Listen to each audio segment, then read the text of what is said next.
ఇక్కడ తవ్వే కొద్దీ స్టోరీలు రామ్ గోపాల్ వర్మ ప్రొడక్షన్ హౌస్లో ఉన్న స్టోరీలాగా తవ్వే కొద్దీ ఉండే కొద్దీ విచిత్రమైన స్టోరీలు, ఎంతోమంది గాథలు, ఏడుపులు. ఇక్కడ ఇదే నిమ్స్ హాస్పిటల్ పరిస్థితి.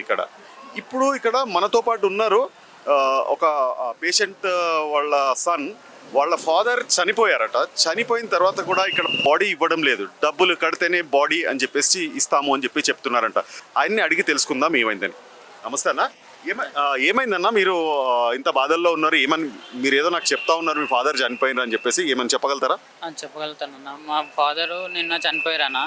చనిపోయిన తర్వాత అసలు నాకు బిల్లు ఎంత అవుతుందని ఎస్టిమేషన్ ఏం చెప్పలే. నేను సిఎంఆర్ఎఫ్ 2 lakhs ఉంది, దాంట్లో జాయిన్ చేశాను. తర్వాత ఇక్కడ ఎంత బిల్ అవుతుందని అడిగినా కానీ నాకు ఇన్ఫర్మేషన్ ఇవ్వలే. ఏమైనా ఎక్కువ అయితే నేను పెట్టుకోవడానికి చూడనిక నాకు ఇన్ఫర్మేషన్ ఇవ్వలేదు. నేను అడగంగా మన లెటర్ అని ఇస్తే నేను ఏమన్నా చేసుకుంటా అంటే అడగంగా మొన్న 14th ఒక లెటర్ ఇచ్చారు ఎస్టిమేషను. ఆల్రెడీ ఇంత ముందు వచ్చింది కాబట్టి రాదన్నారు. ఎంత బిల్ అయింది కనీసం చెప్తే మాతో అవుతుందా కాదా అనేసి తెలుసుకుందామన్నా కానీ ఆ బిల్లు గురించి కూడా మాకు చెప్పలేదు. ఇప్పుడు ఆయన చనిపోయిన తర్వాత ఒకటేసారి ఇంత బిల్ అవుతుందని చెప్పేసిండు. మాకు 4,26,000 అయింది. అందులో మీరు 2 లక్షల ఇంతకుముందు ఉండే. మీరు ఎన్ని రోజులైంది హాస్పిటల్ అడ్మిట్ అయ్యి? నేను August 2కు జాయిన్ అయినా. ఈ రోజుకి 19 days అవుతుంది. August 2 అంటే 17 రోజులు అవుతుంది. అవునా? ఓకే. ఇప్పుడు లాస్ట్కి ఏమంటున్నారు? మీ నాన్నగారు చనిపోయిన తర్వాత డెడ్ బాడీని అడిగితే ఏమంటున్నారు వాళ్ళు? ఆ బిల్లు కట్టిన తర్వాతనే ఇస్తుంటున్నారు. బిల్లు కట్టేంత వరకు డెడ్ బాడీని ఇవ్వరు అంటున్నారు. ఓకే. ఇప్పుడు బిల్లు కట్టకపోతే డెడ్ బాడీ వీళ్ళే పెట్టుకుంటారంటనా? ఏమో అన్న, వాళ్ళే పెట్టుకుంటారా? ఏం చెప్తలేరు వాళ్ళు. ఓకే. ఇప్పుడు బిల్లు ఎంత కట్టమంటున్నారు మేము? ఇప్పుడున్న బిల్లు మొత్తం కట్టమంటున్నారు. అది ఎంత ఉంది? 2,39,000. 2,39,000. 2,39,000. మరి ఇప్పుడు ఏమనుకుంటున్నారు? ఎవరినైనా సహాయం కోసం ఏమైనా ట్రై చేసినారా?